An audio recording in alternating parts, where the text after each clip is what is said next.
Local 4 News starts now with a breaking news alert. I've not seen anything like this. 152 Detroit police officers are now in quarantine after 5 test positive for coronavirus. And it's the last news students, teachers, and parents wanted to hear. Michigan is not counting online schoolwork, so right now kids are stuck in a kind of limbo. Protect those around you. Every hand wash and every person who stays 6 feet from their peers could mean one less day of this crisis. But first, Governor Whitmer on where things stand here in the state of Michigan. 549 confirmed cases. When the week started, there were only reporting a few dozen. We just learned the governor has signed an executive order to ban evictions, also banning non-essential medical and dental procedures, non-essential procedures. Whitmer is also taking steps to stop price gouging, to keep people from making money off this crisis. We reported on some horrendous examples of that. And just moments ago, the governor spoke on possibly ordering families to shelter in place. Not having plans to do something right now doesn't mean at some point we might have to take more aggressive action. So the governor says for now, Michigan just not there yet. But her message was clear. We're in this together if we all do our part. Michigan school leaders dropped a bombshell on students, teachers, and parents today. The online work that many of them have already started, working from home, is not going to count toward the curriculum. This evening, there are fears that some kids could be held back or worse. Paula Tutman joins us live in Rochester Hills. Interesting, Paula, that the governor herself just a few minutes ago said she was surprised to see that announcement earlier today. Well, it's probably because she hasn't been watching our news, because we've been indicating this really since last week. Because by law in Michigan, every child has to have access to, and that's just not the case for remote learning. But this is where you cue the dominoes, because most teachers you talk to, they love what they do. It is a passion, but it is a job and their livelihood, and this creates problems for them as well. Without question, despite incredible challenges, teachers throughout the metro area have been working on ways to educate their students remotely. And this is what they would see if they were in front of me every day anyway. Today, clarification from the Michigan Department of Education indicating that short of legislative action, as of today, the lessons and the work will not count academically. And the statutory 180 days of learning will remain intact, which means these days will have to be made up. While the CDC has given guidance that schools should remain closed for more than 3 weeks, thus far, Governor Whitmer says she's hopeful students will return after April 6th. But if students don't, the days will have to be made up on the back end of their return, which means Michigan's teachers will need additional pay or their contracts are being violated. For our members, what it means is that there's a possibility of having contractual issues. If they're being required by their school districts to report, whether virtually or remotely, that they are in fact being told to work by their superintendents and by their school districts.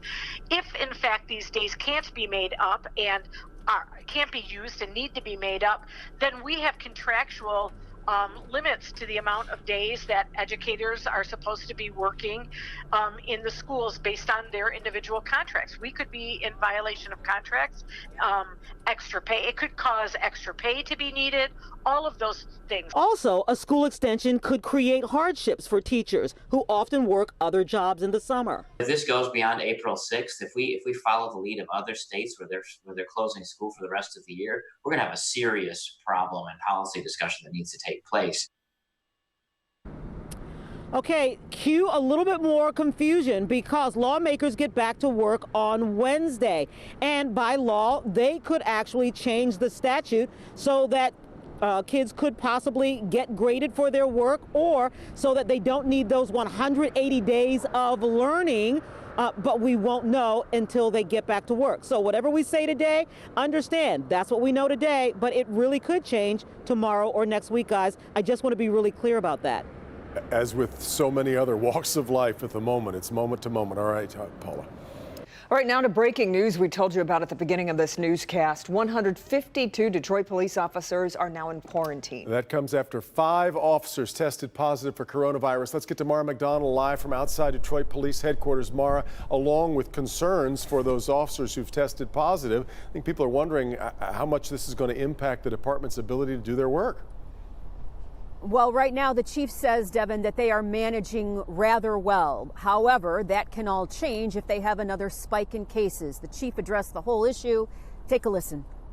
The chief says the first quarantine started on the 9th of this month, and while there are 152 in quarantine currently, a number of them will be coming out of quarantine shortly. We're anticipating that a number of our members, where we had that largest jump, are set and due to go off quarantine as early as today.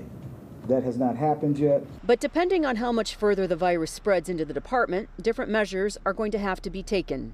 Right now, we are managing well. If that number were to double, I would become certainly increasingly concerned, and then I would have to go in the next phase of deployment.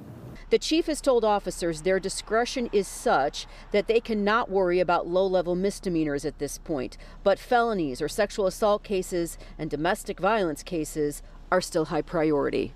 There are no disruptions to service. Long-term, depending on what we see over the next couple of days, I may make other modifications.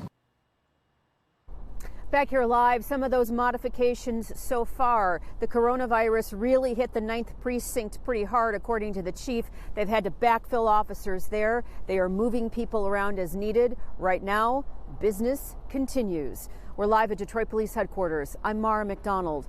Back to you. Incredible. Okay, Mara, thank you. You mentioned the growth of the exponential nature of it, which we've expected, but think back, Sunday night we reported 45 confirmed coronavirus cases in Michigan. And this afternoon, now we're confirming 549 cases. The numbers have skyrocketed all week, and that trend is sure to continue. That's why hospitals in Metro Detroit are preparing for more and more patients. Sean Lay joins us live outside Ascension Southfield, just one of the many hospitals working out of tents. Sean. And working hard to keep people inside the hospital, patients already here, and their hardworking staff safe. So Ascension today putting blue tents outside their emergency room system-wide, meaning if you're coming here with coronavirus type symptoms, you're not going to be able to walk into the emergency room. You're going to that tent to be screened first. This is the new normal for now. Triage areas now set up outside of every Ascension, Michigan hospital like this one in Southfield. You'll see the same triage tents at Ascension locations in Madison Heights, Ascension St. John, Ascension Providence Rochester, and their location in Novi. This is part of the hospital's emergency preparedness protocol. The goal, to distance people who think they've been exposed to coronavirus from the rest of the patient population, from the staff, and from healthcare workers. Ascension doctor Sean J. Ocker says the triage tents outside are key to keeping people safe inside. I think it's a really good idea so that we don't have our ERs inundated with people with COVID-19, and they will spread the virus to more people and we'll have more infections. So it's good that we have a system in place where we can triage these people, and the ones who need to be hospitalized will be hospitalized. And those who simply need instructions will be given the instructions, and then they can go home. That means if you feel that you have coronavirus symptoms, call your doctor first. And before you set foot inside a hospital, you'll be first checked out inside one of these triage areas. We saw the same thing at McLaren hospitals here. No one is allowed to walk into the emergency room without being checked for COVID-19 symptoms first. It's all about treating people, but stopping the spread. Again, bottom line, if you're coming here after talking to your doctor with those symptoms, you're going to be screened in a tent, much like many other hospitals in the area. And there's a good likelihood you may be tested and then even sent home waiting for the results of those tests. I'm told people who are very sick will be taken to an isolated room. We're live tonight in Southfield. Sean Lay, Local 4. Yeah. All right, Sean. Now let's get to some breaking news just in as Illinois becomes the latest state to take dramatic action to try to prevent the spread of the virus. At least 3 states are now ordering people to stay home, with the end dates really just up in the air. Cases in the U.S. now top 14,000. NBC's Sarah Doloff has more from Chicago. Kimberly and Devin, good evening. These dramatic measures come as government officials see other countries like Italy and Spain buckle under an influx of patients. Tonight, the governor of Illinois issuing a stay-at-home order effective tomorrow, joining California and its 40 million residents sheltering in place. We need to bend the curve in the state of California. On the opposite coast, New York stopping just short of a lockdown. The governor ordering all but essential workers to stay home. This is not life as usual. And accept it and realize it and deal with it. President Trump under pressure, saying he's beginning to use the Defense Production Act to direct companies to make critical supplies. We have millions of masks which are coming and which will be distributed to the states. The states are having a hard time getting them, so we're using the act. The president and the nation's top infectious disease expert offering different levels of confidence in the effectiveness of a malaria drug some believe can treat coronavirus. I feel good about it. That's all it is, just a feeling. You're also collecting data that will ultimately show that it is truly effective and safe under the conditions of COVID-19. Meanwhile, on Capitol Hill, leaders of both parties showing signs of cooperating across party lines.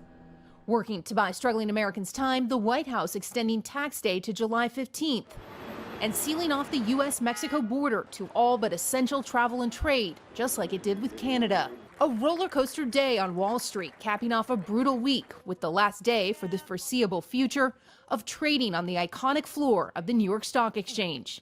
Activity going online beginning Monday. And a first look at unemployment numbers already showing signs of climbing, as millions are ordered not to work but to stay home. A tough, but officials say life-saving pill to swallow.